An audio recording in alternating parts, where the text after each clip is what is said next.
आणि एक आनंदाची बातमी, अजून एक नागपूर महानगरपालिका ॲड जाहिरात प्रसिद्ध झालेली आहे. फॉर्म तुम्ही भरू शकतात.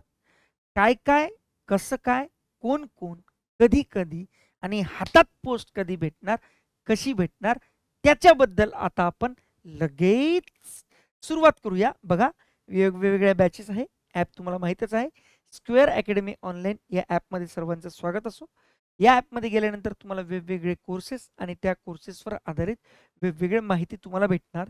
इवन त्या ॲपमध्ये तुम्हाला वेगवेगळे फ्री मटेरियल सेक्शनमध्ये याच एक्झामच्या पूर्वीचे झालेले पेपर्स किंवा इतर सेवेचे पेपर्स किंवा सेंट्रलची एक्झाम असो किंवा MPSC UPSC असो, वेगवेगळ्या सर्व एक्झामचे प्रश्नपत्रिका प्रिव्हियसली ओरिजिनल आणि प्लस त्या रिलेटेड PDF पुस्तकाचे असो किंवा बाकीच्या नोट्स असो, सर्व काही तुम्हाला भेटणार.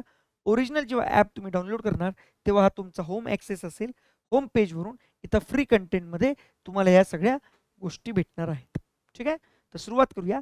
सुरुवात करण्याच्या पहिलेच तुम्हाला सांगतो की आता हॅपी बर्थडे म्हणून 26 तारखेला बर्थडे असल्यामुळं 24, 25, 26 या 3 दिवशी तुम्हाला डिस्काउंट दिले जात आहे प्रत्येक बॅचवर 50%. ठीक आहे, तर ज्या काही तुम्हाला लाईव्ह मॅथ्स अँड रिझनिंगच्या बॅचेस दिसत आहेत त्यावेळेला तुम्हाला 50% डिस्काउंट भेटणार आहे. इवन आता अपकमिंग 2 सप्टेंबरपासून जी एक्झाम आहे, म्हणजे जी नवीन बॅच सुरू होते आपल्या कंबाईन करता 9 नोव्हेंबर आणि 30 नोव्हेंबरच्या PYQ बॅच करता, त्याच्याकरता सुद्धा तुम्ही आत्ताच या 3 दिवसात डिस्काउंटचा लाभ घेऊ शकता. ठीक आहे, चलो. तर बघा, ही ॲड काय आहे, ही नागपूर, जसं आता ठाणे महानगरपालिका आलेली आहे, मीरा भाईंदर महानगरपालिका ही पण ॲड आलेली आहे, पुण्याची पण येणार आहे, नागपूरची येऊन गेली, छत्रपती संभाजीनगरची पण ॲड येणार आहे, त्याचसोबत GMCच्या वेगवेगळ्या भरती पण आलेल्या आहे. तर असं खूप काही सरळ सेवेच्या एक्झाम्स व्हॅकन्सीज आता या निघत आहे 2025 मध्ये. त्यामधलीच एक नागपूर महानगरपालिका. टोटल किती जागा आहे ते तर मी सांगतोच, परंतु इट्स ओके, ठीक आहे. बघूया. बघा, आजचीच तारीख आहे 22. परीक्षेकरता प्रवेश पत्र ते 10 दिवसापूर्वी होणार, पण ऑनलाईन परीक्षेचा दिनांक अजून आलेला नाहीये. तर मे बी तो इथून 1 ते 1.5 महिन्यानंतर किंवा आता दिवाळी येते, तर मला असं वाटतं दिवाळीनंतरच याची ॲक्च्युअली एक्झाम डेट असू शकते. ठीक आहे. सुरुवात 26 म्हणजे बड्डेच्या दिवसापासूनच सुरुवात होते आणि 9 सप्टेंबरपर्यंत आहे. याच्यासोबत अजून एक्झामचं पण लक्षात घेत असतं तर मी तो व्हिडिओ टाकला होता की IBPSचं तर झालंय 21 ऑगस्ट लास्ट होती. 26 ऑगस्ट म्हणजे बड्डे पर्यंत SBI क्लर्कची ओपन आहे. ठीक आहे. दुसरं, 21 ऑगस्ट पर्यंत ग्रुप बी कंबाईन 2025चे प्रिलिमची फॉर्म भरायची डेट होती, पण ती एक्सटेंड झाली. आता ती पण 28 तारखेपर्यंत केली. तर SBI तुमच्या हातात आहे अजून, ग्रुप बी हातात आहे. बाकीच्या ठाणे महानगरपालिका, मीरा भाईंदर आणि त्यासोबत पुणे GMC, मुंबई GMC हे पण तुमच्या हातात आहे अजून. त्याचे पण तुम्ही फॉर्म भरू शकतात. हे पण तुम्हाला 26 पासून तयार होणार आहे. तर याचे टोटल 174 अशा जागा आहे. वेगवेगळे पदं असतात, त्या पदाला वेगवेगळं क्वालिफिकेशन लागतं, एक्सपिरियन्स लागतं. त्यानुसारच तुम्ही, असं नाही सरसकट भरले, आले गेले, तसं नाही चालत. तर ही एक गोष्ट आहे, हे बघून घ्या पगार वगैरे वगैरे. आता मेनली बघतो त्या पोस्टनुसार व्हॅकन्सी किती आहेत, म्हणजे तुमच्या कॅटेगरीमध्ये पण तर त्याची व्हॅकन्सी पाहिजे ना. जसं पहिलं पद आहे बघा, कनिष्ठ लिपिक ज्युनियर क्लर्क, एकूण पदे 60. हे बघा 60 दिसत होतं ना, कनिष्ठ लिपिक 60 पदे. ठीक आहे, त्याचं बायफर्गेशन तुमच्या वेगवेगळ्या कॅटेगरीनुसार अराखीव याच्यातले 14 आहे आणि 46 तर आरक्षित आहे. हे 46ची टोटल, ही वाली 46ची टोटल. त्याच्यामध्ये पण महिला आरक्षण वेगळं, माजी सैनिक वेगळं, खेळाडू वेगळं, प्रकल्पग्रस्त वेगळं, भूकंपग्रस्त वेगळं, पदवीधर अंशकालीन वेगळं, दिव्यांग वेगळं, अनाथ वेगळं. म्हणजे हे असं तर आहे, असं पण आरक्षण आहे. ठीक आहे, चलो. आता त्यानंतर हे लॉ असिस्टंट, मी बाजूला सरकतो, एकंदरीत तुम्हाला ते दिसलं पाहिजे आणि आय होप हे दिसणार तुम्हाला. ठीक आहे, तुमच्या कॅटेगरीनुसार व्हॅकन्सी पहिले चेक करून घ्या, त्याच्यानंतर डिसिजन घ्या. कारण की फॉर्म पण 1000 रुपयाचा आहे, असा काही साधा सुद्धा नाही आहे आणि बाकीच्यांना पण 900 रुपये आहे. तर जरा फॉर्म भरताना सगळेच भरतो असं करतो तसं नका करू. ठीक आहे. आता हे पण तेच पद आहे, एकूण किती पद आहे वगैरे वगैरे. ठीक आहे, हे झाले तुमचे डेटा मॅनेजर पर्यंत. आता काय काय लागतं क्वालिफिकेशन बघून घेऊया. कनिष्ठ लिपिकला मान्यता प्राप्त कोणत्या विद्यापीठाची डिग्री, ती ओपन युनिव्हर्सिटी असो रेग्युलर कॉलेज असो काही फरक पडत नाही, ग्रॅज्युएशन पाहिजे. त्याच्यासोबत मराठीचं 30 वाला आणि इंग्रजीचं 40 वाला दोन्ही पाहिजे. 30 वय किंवा नाही वय ठीक आहे. आणि त्यासोबत संगणक अर्हतेसोबत शासन वेळोवेळी निश्चित करणारी धोरणमुक्त. आता MSCIT पण पाहिजे. मी सांगतो MSCIT बद्दल, थांबा जरा.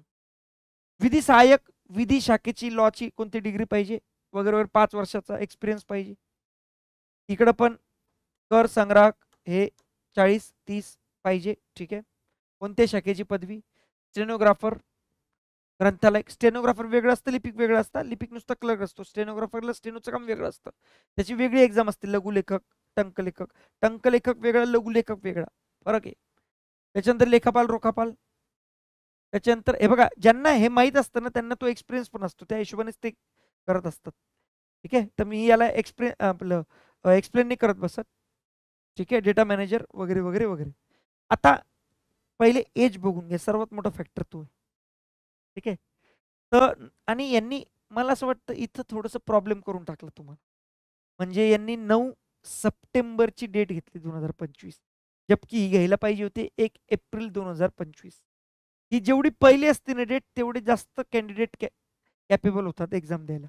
हे जेवढं लेट लेट करत गेले यांनी, मी म्हणजे खूप जणांना एक्झाम देता येत नाही, तर हे थोडं चूक केली यांनी. तर 18 ते 38 नॉर्मल वय आहे. 18 ते 38, मिनिमम 18 मॅक्झिमम 38, आणि बाकीच्यांना 5-5 वर्ष 3-3 वर्ष त्यांच्या हिशोबाने एज रिलॅक्सेशन. ठीक आहे. आता संगणकचं बघा, हे बाकीचं सगळं तुम्ही बघा की तुम्हाला हे पाहिजे ते पाहिजे ते पाहिजे, किंवा अधिकृत MSCIT परीक्षा उत्तीर्ण असल्याचे प्रमाणपत्र पाहिजे वगैरे वगैरे वगैरे वगैरे. आणि खाली बघा, मधील तरतुदीनुसार संगणकाची अर्हता नियुक्तीच्या दिनांकापासून 2 वर्षाच्या आत धारण करणे आवश्यक आहे. जरी नाही जरी असलं तुमच्याकडं, तरी तुम्ही नंतर जॉईन झाल्यानंतर 2 वर्षाच्या आत दिलं तरी चालतं. ओके, ठीक आहे, चलो पुढे चला. याच्यात पण मिनिमम 45% आहे. आता नोंदणी व मुद्रांक विभागाची मार्कशीट आली, फायनल रिझल्ट बाकी अजून. त्यांच्यामध्ये 90 पेक्षा कमी वाल्यांचं नावच नाही. ते म्हणते सर आमच्या लिस्टमध्ये नावच नाही, आम्ही ते एक्झाम दिली होती. तर बाबांनो, 90 पेक्षा तुम्हाला कमी होते. 200 पैकी 90 45% होतात, तर 45% पेक्षा कमी होते तुम्हाला, त्यामुळे तुम्ही तसे पण फेल आहे. बाकी कट ऑफ तर खूप हाय लागतो, तो वेगळी इश्यू आहे.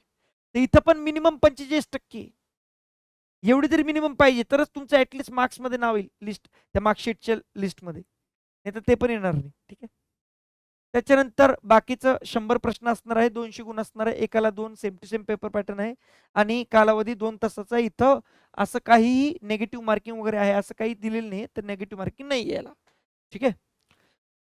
त्याच्यानंतर ही नॉर्मल TCS वगैरे घेणार आहे, जास्त करून कॉम्प्युटर बेस असणार आहे, नॉर्मलायझेशन होणार आहे, नॉर्मलायझेशन होणार आहे. ठीक आहे. कसा प्रत्येक पोस्ट करता वेगवेगळं आहे. जनरल याच्यात 4च विषय आहे, मराठी, इंग्रजी, बौद्धिक चाचणी, सामान्य ज्ञान. बौद्धिक चाचणी म्हटलं की सर मग याच्यात मॅथमॅटिक्स विचारणार नाही असं नाही येते, मॅथ्स अँड रिझनिंग दोन्ही मिळून येतं. ठीक आहे. तर 25-25-25-25चे 4 स्लॉट 12वी लेवलचं असं सांगतात ते, पण काही विचारतात आजकाल. मी आता लेटेस्टमध्ये आपण GMC नांदेडची 20 दिवसापूर्वी पेपर झालेले बघतोय, काय प्रश्न विचारले TCSने, मानावं लागेल. 100 प्रश्न, 200 गुण, एकूण गुण. तर प्रत्येक वेगळे. आता इथं बघा, विधीमध्ये थोडंसं तांत्रिक आलं, कारण की त्यांचं तांत्रिक पद आहे. हे अतांत्रिक आहे, सगळ्यांना सरसकट आहे म्हणून जनरल असं. त्याच्यानंतर बघा, कर सहा अतांत्रिक आहे, अतांत्रिक आहे, तांत्रिक. तांत्रिक म्हणलं की त्याचं तुम्हाला थोडंसं तांत्रिक. आता खूप जणांचा प्रश्न आहे की सर याचं तर मी हे वालं करून घेतो, पण हे तांत्रिक विषयाचं कसं, त्याच्या पर्टिक्युलर मार्केटमध्ये पुस्तकं अवेलेबल आहे, ते तुम्हाला बुक स्टोअरवाल्याकडे जावं लागेल. महानगरपालिकेचं प्रोग्रामरचं वेगळं डेटा, याचं सगळं ते दिलेलं असतं, आणि सगळे पुस्तकं अवेलेबल, असं नाही की नाही आहे, सगळं आहे अवेलेबल, तुम्हाला थोडं शोधावं लागेल. ठीक आहे. स्टेनोग्राफर तांत्रिक आहे, अतांत्रिक, आणि हे पण तांत्रिक आहे. ठीक आहे. सिस्टीम अनालिस्ट, जिथं तांत्रिक आहे तिथं क्लिअर कट तांत्रिक पद लिहिलेलं आहे. आता तुम्हाला एक्स्ट्रा ते 40 प्रश्न करावं लागेल, त्या बेसिसवर डेटा मॅनेजर बेसिसवर विचारलं जातं. त्याचे सगळं डेटा वगैरे, त्याचे प्रिव्हियस इयर क्वेश्चन्स वगैरे सगळं तुम्हाला पुस्तक मार्केटमध्ये अवेलेबल आहे, नका ताण घेऊ. आणि काय काय तुम्हाला डॉक्युमेंट्स लागणार आहे ते कोणकोणते जेपीजी, जीपीजी, पीडीएफ फाईलमध्ये लागणार, त्याची साईज वगैरे काय पाहिजे हे आत्ताच डिसाईड करून घ्या तुम्हाला काय काय लागतं बनवण्याच्या पहिल्यांदा. म्हणजे तुम्हाला बनवतानाच त्या साईजमध्ये रेडी पाहिजे. ठीक आहे, दिसतंय? हां, आणि फीस 1000 रुपये आहे सर्वांना आणि बाकीचे सगळ्यांना 900 रुपये. 100 रुपयाचा फरक आहे फक्त. नॉन रिफंडेबल आहे. तुम्ही काही करा, तुम्हाला परत भेटणार नाही. फॉर्म कॅन्सल करून परत भरला कारण की चुकला होता, तर मग तरी पण त्याचे पैसे भेटणार नाही, डबल पैसे भरावे लागतील. आणि माझी सैनिक उमेदवाराला परीक्षा शुल्क लागू राहणार नाही. ठीक आहे. आता पहिल्यांदा यांनी नंबर दिलाय TCSचा. बघून घ्या. आता हे फोन उचलणार नाही उचलणार आय डोंट नो, पण बघून घ्या. हेल्प डेस्क TCS लिहिलंय ब्रॅकेटमध्ये, म्हणजे याचा अर्थ ही एक्झाम TCS घेणार आहे, एवढं नक्की. आणि दुसरी गोष्ट, त्यांनी स्वतःचा पण दिलाय बघा नंबर, पुढे सांगतो मी. आणि ही वाली त्यांची वेबसाईट आहे. ठीक आहे, सोमवार ते शुक्रवार सकाळी 10 ते संध्याकाळी 6. फोन उचलला तर ठीक आहे. आणि स्वतःचं त्यांचं हेल्प डेस्क आहे नागपूर डिव्हिजनचं. आणि आजची 22 तारीख, आजच आली नोटिफिकेशन. ठीक आहे, तर दोन्ही तुम्हाला ठीक आहे, तर दोन्ही तुम्हाला दूरध्वनी क्रमांक आहे, पण याची गरज पडणार नाही मला असं वाटतं. कारण की आता मी GMC छत्रपती संभाजीनगरचं 25 ऑगस्ट पासून एक्झाम आहे आणि एक जणाचं हॉल तिकीट अजूनही दाखवत नाही. म्हणजे खरंच मी स्वतः चेक केलं, 2 वेळेस त्यांना ग्रीव्हन्समध्ये हेल्प डेस्कवर मेल केला, फोन केला, फोन तर कधी उचलत नाही, ती वेगळी गोष्ट आहे. आणि त्यांचा रिप्लाय आला की हॉल तिकीट अवेलेबल आहे, आणि गेलो तर तिथं सगळं ब्लँक येतं पेज. मग मी तो लॅपटॉपचं मोबाईलमध्ये बघितलं, क्रोमचं दुसऱ्या ब्राउझरमध्ये बघितलं जाऊन, ते काय नोझिला फोझिला काय म्हणतात त्याला, फायरझिला काय ते इथं असतं ना, ते दुसरं कोणतं असतं ते दुसरं, ते आहे ना त्याचं नाव. मग इंटरनेट एक्सप्लोररमध्ये बघितलं, तिथं पण नाही. सायबर कॅफेला सांगितलं युजर आय डी पासवर्ड, त्यांनी चेक केलं, तिथं पण नाही. म्हणजे आता सगळे एवढे येडे तर नाही आहे ना. आणि त्या बिचाराने 1000 रुपये भरले, त्याच्याकडं ॲप्लिकेशनची कॉपी पण आहे, त्याच्याकडं पेमेंट केल्याची कॉपी पण आहे, आणि तिथं काहीच दाखवत नाही. आणि एक मॅडमचा तर अजूनही फॉर्म पेंडिंग दाखवतोय, लिहून येतं फॉर्मच्या समोर पेंडिंग, जबकि पेमेंट भरलेलं सगळं भरलेलं आहे. आणि हे 2 ज्वलंत उदाहरण प्रूफ माझ्याकडं, असं नाही की ब्लफ करतोय. आता करणार कोणाला कॉल, दात कोणाला मागणार, आणि एक्झाम आली 2 दिवसावर. त्यामुळं आता हा नंबर खरंच कामाचा आहे का नाही ते बघून घ्या.